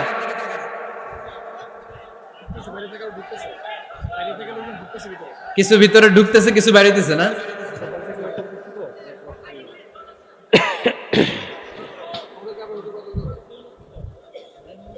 সাইয়েদনা ওমর ফারুক, আমরা সাহাবীদের জীবন চরিত পড়তে চাই না, কত যে অনুপ্রেরণামূলক দৃষ্টান্ত সাইয়েদনা ওমর ফারুক আমাদের জন্য রেখে গিয়েছেন। ওমর ফারুক যখন খলিফা, দিনের বেলায় যদি রাষ্ট্রে কোনো নিয়ম জারি করতেন, দিনের বেলায় জনগণকে কোনো বিষয়ে যদি নিষেধ করতেন, রাত্রে বেলায় খাওয়ার সময় ফ্যামিলি মেম্বারদের সবাইকে বলতেন, এই দিনের বেলা আমি জনগণকে এই কাজ করতে নিষেধ করেছি, তোমরা আমার ফ্যামিলি মেম্বার, খবরদার তোমরা এই কাজ করো না। জনগণ করলে যতটুকু শাস্তি, তোরা করলে পাবি ডবল শাস্তি। সুবহানাল্লাহ কইবেন না? আমাদের নেতারা ওই বাড়ির বিচার করে, ওই বাড়ির মাইয়ার বিচার, ওই বাড়ির পোলার বিচার, নিজের পোলা গাঞ্জা টানে, আছে না নাই? নিজের মেয়ে অপরাধ করে, আছে না নাই? কি নেতা ছিলেন ওমর ফারুক! আগে নিজের ঘর সামলিয়েছেন, আগে নিজেকে সামলিয়েছেন, নিজের ঘর ঠিক করেছেন। বলেছেন জনগণ করলে যত বেদ, তোরা করলে double Veda. This is call leader, ঠিক কিনা? এক বাবা এসে বললেন, ওমর ফারুক আমার ছেলে কথা শোনে না, বেয়াদব। ওমর ফারুক ছেলেরা ডাকলেন, বাবা তুমি তোমার আব্বাজানের কথা শোনো না, এটা তো কবিরা গুনাহ। ছেলে বলে, ওমরে ফারুক, সব দায়িত্ব আল্লাহ ছেলে মেয়েদেরকে দিয়েছে, বাবা মাকে কোনো দায়িত্ব দেয় নাই? ওমরে ফারুক বললেন, অবশ্যই দায়িত্ব দিয়েছে। তাহলে বলেন আমার বাবার দায়িত্ব কি? উনি বললেন, প্রাইমারিলি প্রথমত 3 দায়িত্ব। আইয়ানতাকিয়া উম্মা, পৃথিবীর প্রতিটি বাবার উচিত ছেলেদের মেয়েদের জন্য ভালো মায়ের ব্যবস্থা করা। 2 নম্বরে আইয়ুহসিনা ইসমা, সুন্দর তার একটা নাম রেখে দেয়া। 3 নাম্বার ইউআল্লিমাহুল কিতাব, তার আল্লাহর কিতাব শিক্ষা দেওয়া। এবার ছেলেকে আমার আব্বা 3টার একটাও করে নাই। এবার ওমরে ফারুক রেগে গেলেন, বাবার কাঁধে ধরলেন, বললেন, তুই ছেলের জন্য বিচার নিয়ে আসলি, তোর 3টা দায়িত্বের একটাও তুই পালন করিস নাই। ছেলে বলে, আমিরুল মুমিনিন, আমার মা নর্তকী, আমার মা মাজুসি, আমার মায়ের মধ্যে কোনো আদব কাদব নাই, সুন্দরী দেখে আমার মারে বাবা বিয়ে করছে, আমার মায়ের কাছ থেকে জীবনে কিছু শিখি নাই। 2 নাম্বার সাম্মানি খানফাসা, আমার বাবা আমার নাম রেখেছে চামচিকা। কি নাম রাখছে? এটা নাম হইলো একটা, এরকম উল্টাপাল্টা নাম আছে না নাই?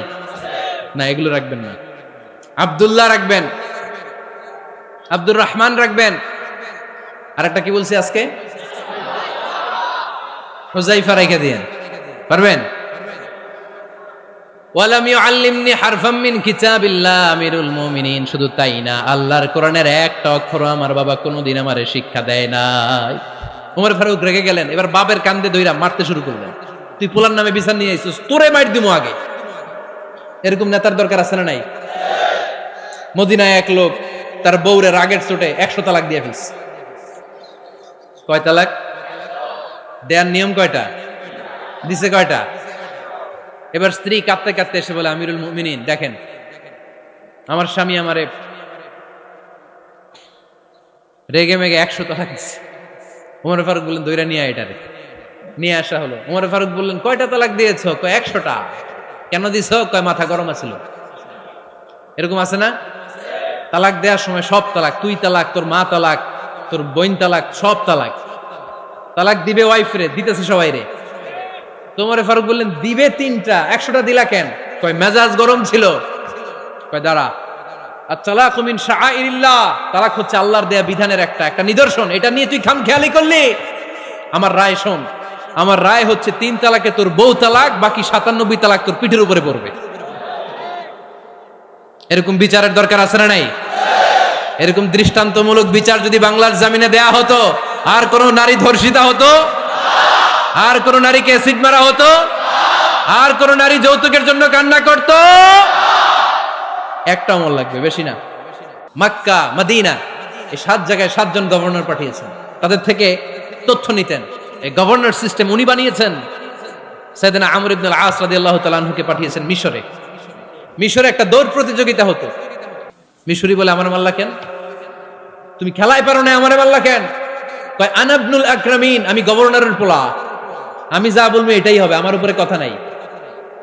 মিশরি ওইখানে আর ঝগড়া বাঁধায় নাই, মনে দুঃখ নিয়ে মদিনায় চলে আসলেন।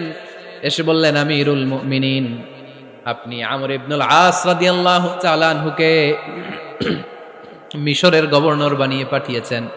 একটা প্রতিযোগিতায় আমি চ্যাম্পিয়ন হয়েছি, ওনার ছেলে হয়েছে রানার আপ। কেন সে চ্যাম্পিয়ন হতে পারে নাই? এই কারণে আমার মাথায় লাঠি দিয়ে 3টা বাড়ি মেরেছে।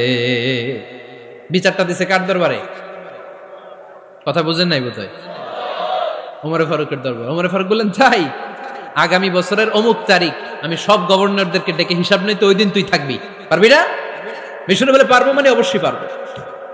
ওই দিন 7 রাজ্য থেকে 7 গভর্নর হাজির, গভর্নরদের ছেলেরাও হাজির, মিশরীয় হাজির। 7 গভর্নরের কাছ থেকে 7 এলাকার খোঁজ খবর নেয়ার পরে ওমরে ফারুক বললেন, আইন আল মিসরি, মিশরি লোকটা কই, এদিকে আয়। মিশরি সামনে আসার পরে বলল, আমর ইবনুল আস, তুমি মিশরের গভর্নর, তোমার ছেলে সহ তুমি আসো। আমর ইবনুল আস এসে সামনে বসে রইলেন। এবার বললেন, ও আমর ইবনুল আসের ছেলে, তুমি নাকি ইবনুল আকরামিন গভর্নরের ছেলে, তুমি যা বলবা মিশরে নাকি তাই হবে, তোমার নাকি অনেক দাপট। নিজে একটা লাঠি এনে মিশরীর হাতে দিয়ে বলল, এবার তোর মাথায় যতটা মারছে তুই ততটা গুনে গুনে মার, আমি দেখবো। আমর ইবনুল আস দেখবে, আমর ইবনুল আসের ছেলেরে তুই এখানে মার। সে বলতেছে, থাক, আপনি বলছেন এতেই যথেষ্ট, মারা লাগবে না, আমি মাফ করে দিলাম। ওমরে ফারুক বলল, খবরদার, মার, মার ওর মাথার মধ্যে। মিশরি ওমরে ফারুকের ধমক শুনে ভয়ে ভয়ে 3টা বাড়ি মারল। এই বাড়ি মারা দেখেও ওমরে ফারুকের হৃদয় ঠান্ডা হয় নাই। লজ্জায় আমর ইবনুল আস, বয়স হয়ে গিয়েছে সাহাবা, মাথা তখন টাক, মাথায় চুল নাই, লজ্জায় মাথাটা হেট হয়ে মাথাটা নিচু করে রেখেছে। এবার রাগের চোটে ওমরে ফারুক বললেন, এবার আমর ইবনুল আসের টাক মাথার মধ্যে একটা মার মার। কেন ছেলেকে শিক্ষা দিতে পারে নাই? ইয়া আমর ইবনুল আস, মাতা জাআলতুমুন নাস আবিদা, জনগণ তাদেরকে দেখভাল করার জন্য তোমাদেরকে পাঠানো হয়েছে, তাদের উপর কোনো অত্যাচার করার জন্য নয়। চিল্লায় বলেন ঠিক কি না? এরকম নেতা কয়টা লাগবে? কয়টা? ওই নেতার নাম কি? ওমর। হা হুয়া ইয়াতি ওমর। 22 জায়গায় বিশ্বনবী কয় একটা, ওমরে ফারুক বলে আর একটা। আল্লাহ বলে, বিশ্বনবী আপনার পক্ষে আমি আয়াত নাজিল করতে পারলাম না, আমি ওমরের পক্ষে নাজিল করে দিলাম। বিশ্বনবী বলতেন, ইন্নালি কুল্লি উম্মাতিন মুহাদ্দাস, সব উম্মতের মধ্যে, সব নবীর উম্মতের মধ্য থেকে একজন করে আল্লাহ তাকে মুহাদ্দিস বানাতো। মুহাদ্দিস না, মুহাদ্দাস।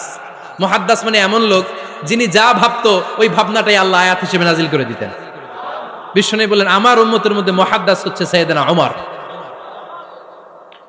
মদিনার সবচেয়ে বড় মুনাফিকের নাম আব্দুল্লাহ ইবনে উবাই ইবনে সালুল, সব মুনাফিকদের সরদার, কিন্তু এই মুনাফিকের ছেলেটা হলো পাক্কা ইমানদার। এই ছেলের নাম হলো আব্দুল্লাহ। আওয়াজ করে বলেন, ছেলের নাম কি? আব্দুল্লাহ ইবনে উবাই ইবনে সালুল। মুনাফিক সরদার যখন ইন্তেকাল করলো, সাইয়েদনা আব্দুল্লাহ রাদিয়াল্লাহু তাআলা আনহু বিশ্বনবীর কাছে এসে চোখের পানি ছেড়ে ডেকে বলে, নবী আপনিও জানেন, আমিও জানি, মদিনার সবাই জানে আমার আব্বা মুনাফিকদের সরদার, কিন্তু আমার মন তো মানে না, আমার তো পিতা, আমার তো বাবা লাগে, আমার তো মন মানে না। আপনিও জানেন মুনাফিক, আমিও জানি মুনাফিক। নবী আপনার দরবারে কিছু আমি চাই না, আপনার গায়ের একটা জামা দেন, আপনার জামাটা পরিয়ে আমার বাবারে দাফন দিব। এর উসিলায় যদি আমার আব্বারে আল্লাহ মাফ করে দেয়, দয়ার নবী মায়ের নবী জামা খুলে দিয়ে দিলেন। পড়েন সুবহানাল্লাহ। আব্দুল্লাহ রাদিয়াল্লাহু তাআলা আবার আবদার চললেন, নবী জানি আমার বাবা মুনাফিক, কিন্তু আমার তো বাবা, আপনার দরবারে ফরিয়াদ, আপনি নিজে যে আমার বাবার জানাজার নামাজে ইমামতি করবেন। দয়ার নবী মায়ার নবী জানাজার নামাজে যেতে চাইলেন। ওমরে ফারুক বললেন, নবী না, খবরদার আপনি উবাই ইবনে সালুলের জানাজায় যাবেন না। বিশ্বনবী জোর করে যেতে চাইলেন। সাইয়েদনা ওমরে ফারুক বিশ্বনবীর জামা পেছন থেকে টেনে ধরলেন। আল্লাহু আকবার। টেনে ধরলেন, যাবেন না আপনি। ওমরে ফারুকের হাত থেকে হ্যাচকা টান মেরে জুব্বা টান দিয়ে বিশ্বনবী জানাজায় চলে গেলেন। রব্বুল আলামিন আয়াত নাজিল করলেন, ইস্তাগফির লাহুম আও লা তাস্তাগফির লাহুম ওয়া ইন তাস্তাগফির লাহুম ৭০ মাররাতান ফালান ইয়াগফিরাল্লাহু লাহুম। নবী গো, একবার নয়, দুইবার নয়, ৭০ বারও যদি এই মুনাফিকের জন্য আপনি ক্ষমা চান, তার জন্য ক্ষমা নাই, তার জন্য আছে জাহান্নাম। ওয়ালা তাকুম, আপনি যাবেন না আলা কবরি, কখনো তাদের জানাজায় যাবেন না। এই যে একটা ভুল করে ফেলছেন, এটা এইবারই শেষ, এরপরে আর যাবেন না। সাইয়েদনা ওমর ফারুকের পক্ষে আল্লাহ তাআলা কোরআনের আয়াত নাজিল করে দিলেন। চিল্লায় পড়েন আল্লাহু আকবার। এভাবে 22টা জায়গায় ওমর ফারুক যা বলেছে, এটা নিয়ে একটা আলাদা আলোচনা হইতে হবে, আলাদা একটা আলোচনা লাগবে যে 22টা আয়াতে আল্লাহ তাআলা বিশ্বনবীর পক্ষে কোরআনের আয়াত নাজিল না করে সাইয়েদনা ওমর ফারুকের পক্ষে আয়াত নাজিল করেছেন। চিল্লায় পড়েন সুবহানাল্লাহ। ওই ওমর ফারুককে আমাদের মডেল বানানোর দরকার আছে না নাই? ওই ওমর ফারুকের জীবনী আমাদের ছেলে মেয়েদেরকে পড়ানোর দরকার আছে না নাই? আমাদের ভবিষ্যৎ প্রজন্ম এগুলো জানে না। ওরা সালমান খান দেখে বড় হয়, ওরা শাহরুখ খান দেখে বড় হয়, ওরা ঋত্বিক রোশনকে দেখে বড় হয়। ওরা মনে করে যে এরাই বড় সুপার হিরো। আমাদের যে কত বড় সুপার হিরো আছে এরা জানেই না। নতুন প্রজন্মের কর্ণকোহরে সাইয়েদনা ওমর ফারুকের ইতিহাস পৌঁছে দেওয়ার দরকার আছে না নাই? ওমর ফারুকের ইন্তেকালের ঘটনাটা বলেই আমরা মোনাজাতের দিকে যাব। শুনবেন? শুনতে চান? উনি স্বপ্নে দেখলেন একটা লাল মোরগ ওনাকে 3টা ঠোকর মেরেছে। কয়টা?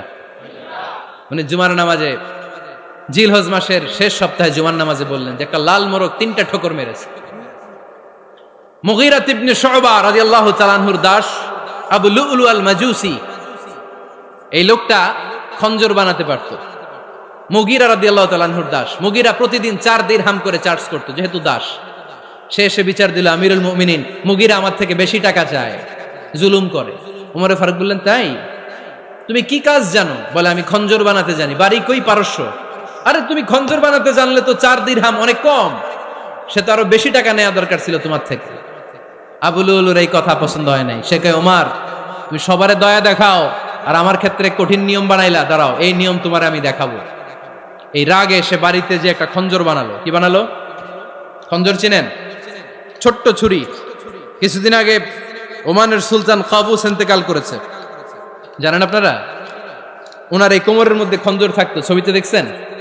আরব শায়েক যারা সুলতান আমির, কোমরে কি থাকে? ছোরা থাকে, খঞ্জর। সে বাসায় যে একটা খঞ্জর বানালো, যেই খঞ্জরের দুই মাথা, লাহু রাসান ওয়া মাকবাদাতুহু ফি ওয়াসাতি, আর ধরার হ্যান্ডেলটা মাঝখানে, এদিকেও ছুরি এদিকেও ছুরি, যাতে এইভাবে মারা যায়। সে ধার দিতে লাগলো আর বলল, ওমর দাঁড়াও তোমারে আমি দেখাবো। ওমরে ফারুক মসজিদে নববীর ইমাম, ফজরের নামাজের সময় এ আবু লুলু আল মাজুসি বুরনুস পরে, চাদর পরে, লুকিয়ে লুকিয়ে, সে অগ্নি উপাসক, মুমিন নয়। ওমরে ফারুককে অ্যাটাক করার জন্য গেলেন মসজিদে নববীতে। ওয়াকানু ইউসাল্লুনা বিগালাস, তখন ওনারা অন্ধকারে নামাজ পড়তেন। নামাজের সময় যখন হলো, লুকিয়ে লুকিয়ে প্রথম কাতারে ওমরে ফারুকের পিছনে মুয়াজ্জিনের পাশে দাঁড়ালো, হাতে খঞ্জর। একামত হলো, ওমরে ফারুক সালাত শুরু করলেন, ফজরের সালাত, আল্লাহু আকবার। নামাজ শুরু করলেন, সূরা ফাতিহা বললেন। আরেকটা সূরা যখন পড়তে যাবেন, in the meantime Abu Lulu এই খঞ্জর নিয়ে ওমরে ফারুকের বুকের মধ্যে 3টা স্টেবিং করলেন। একটা মারলেন নাভির নিচে, মারার সাথে সাথে পাকস্থলী কেটে গেল। আরেকটা মারলেন পাজরে, পাজর ছিঁড়ে গেল। 3টা মারার পরে ওমরে ফারুক বললেন, কাতালানি আল কালব, এক কুকুর আমাকে মেরে ফেলেছে। পেছন থেকে এক সাহাবীকে টান মেরে সামনের দিকে নিয়ে গেলেন, তুমি নামাজের ইমামতি করাও। আর ওমরে ফারুককে বাকিরা ধরাধরি করে পেছনে নিতে আরম্ভ করলেন। আর এই আত্মাই আক্রমণ যে করেছে, সে কাতারের মাঝখান দিয়ে যেতে আরম্ভ করলো, আর দুই দিকে ছুরি মারতে আরম্ভ করলো। 13 জন সাহাবীর গায়ে ছুরি মেরেছে, 7 জন সাহাবা স্পট ডেথ, জায়গায় মৃত্যু। এই ভয়ঙ্কর অবস্থা দেখে এক সাহাবী বুরনুস, এক ধরনের জুব্বা আছে মাথাওয়ালা, অনেকে জ্যাকেট পরছেন না এরকম মাথাওয়ালা, লম্বা জুব্বা আছে আরবরা শীতে পরে মাথাওয়ালা, এই মাথাওয়ালা জুব্বা বের করে এক সাহাবী জালের মতো তার দিকে উড়ায় মারল। ওই বুরনুসের মধ্যে পেঁচিয়ে আবু লুলু মাটিতে পড়ে গেল আর সুইসাইড করে ফেলল, নিজের বুকে নিজে মেরে আত্মহত্যা। যেই সাহাবীকে ইমামতির জন্য দাঁড় করালেন, উনি ছোট্ট সূরা দিয়ে প্রথম রাকাতে সূরা আল কাউসার, দ্বিতীয় রাকাতে সূরাতুল ইখলাস দিয়ে নামাজ শেষ। ওমরে ফারুক বেহুশ। ওমরে ফারুক কি? বেহুশ। সবাই কান্নাকাটি করতেছে, সবাই দেখতে গেলেন, এখন হুঁশ ফিরে না। মুখের মধ্যে, মুখ খুলে রাষ্ট্রের চিকিৎসক মুখের মধ্যে দুধ দিলেন, ওই নাভি দিয়ে দুধ বের হয়ে যায়, পাকস্থলী কেটে ওখান দিয়ে দুধ বের হয়ে যাচ্ছে। তারা বললো, ওনারে বাঁচানো সম্ভব না, দেখেন হুঁশ ফিরে কিনা। হুঁশ ফিরলে ওনার পরে কে আমির হবে, উনি যেন প্যানেল ঠিক করে দিয়ে যায়। সবাই তাকিয়েছে ওমরে ফারুকের চোখের দিকে। আল্লাহর মেহেরবানিতে ঘন্টা খানিক পরে উনি চোখ খুললেন। চোখ খোলার পরেই বলেন নাই, ও মা আমি মরে যাই। চোখ খোলার পরে উনি বলেন নাই, কে মারলো আমারে। চোখ খোলার পরে উনি বলেন নাই, আমার পরে নেতা কে হবে। চোখ খোলার পরে সর্বপ্রথম কথাটি ছিল, আসল্লান নাস, আমার নেতৃত্বে যে ফজরের নামাজটা শুরু হয়েছিল, এটাকে ঠিকমতো তোরা পড়েছিলি? আমার নেতৃত্বে যে ফজরের জামাত শুরু হয়েছিল, সেটা ঠিকঠাক মতো সমাপ্ত হয়েছিল কিনা আগে বল। আসল্লান নাস, নামাজটা হয়েছে কিনা বল। সুবহানাল্লাহ বলতে পারলেন না? This is Omar, hour super hero. নেতা অনেকগুলো লাগে না, এরকম নেতা একটাই যথেষ্ট, যে গোটা বিশ্বকে কাঁপায় দিতে পারে। চিল্লায় বলো ঠিক কিনা? আমরা চাই আমাদের ছেলেগুলো ওমরে ফারুকের মতো বড় হোক। আমরা চাই আমাদের ছেলে মেয়েগুলো খাব্বাব, খুবাইব, সাইয়েদনা আলী, উসমান, আবু বকর রাদিয়াল্লাহু তাআলা আনহুর অনুসরণে বড় হোক, ঠিক কিনা? আমরা একটা ওমর চাই, যিনি আমাদেরকে সালাতের শিক্ষা দিয়ে গিয়েছেন, ইন্তেকালের আগে বলেছেন সাল্লান নাস। এজন্য আমরা যেন নামাজ কখনো নষ্ট না করি। আল্লাহর জমিনে দিন বাস্তবায়নে আসাদ্দুহুম ফি আমরিল্লাহি ওমর রাদিয়াল্লাহু তাআলা আনহুর মতো এত কঠোর কেউ ছিলেন না।